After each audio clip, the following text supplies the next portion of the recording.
ഒന്ന് ശ്രദ്ധിക്കുകയാണെങ്കിൽ നമുക്കും നമ്മുടെ മാവിലെ പൂ കൊഴിഞ്ഞു പോകാതെ എല്ലാ പൂക്കളും നമുക്ക് മാങ്ങയാക്കി മാറ്റാൻ സാധിക്കും. അപ്പോൾ അറിഞ്ഞിരിക്കേണ്ട കുറച്ച് ട്രിക്കിനെ കുറിച്ചാണ് ഇന്നത്തെ വീഡിയോയിൽ പറയാൻ പോകുന്നത്.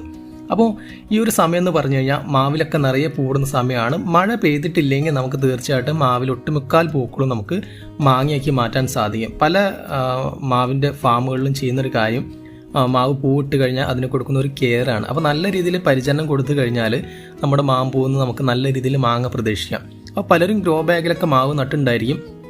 അപ്പോൾ പലരുടെയും മാവ് ആദ്യമായിട്ടായിരിക്കും ഇപ്രാവശ്യം പൂക്കുന്നുണ്ടാവുക.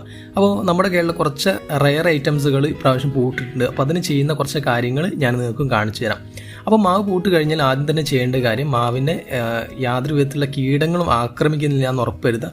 അപ്പോൾ അതിനുവേണ്ടി എന്തെങ്കിലും ഒരു മരുന്ന് നമ്മൾ കീടനാശിനിയായിട്ടൊന്ന് തളിച്ചു കൊടുക്കേണ്ട അത്യാവശ്യമാണ്. നല്ല രീതിയിൽ ന്യൂട്രിയൻസ് കിട്ടിക്കഴിഞ്ഞാൽ മാത്രമേ നമ്മുടെ മാമ്പൂവെല്ലാം മാങ്ങ പിടിക്കുകയുള്ളൂ. അപ്പോൾ പലപ്പോഴും ന്യൂട്രിയൻസിൻ്റെ അഭാവം കൊണ്ടാണ്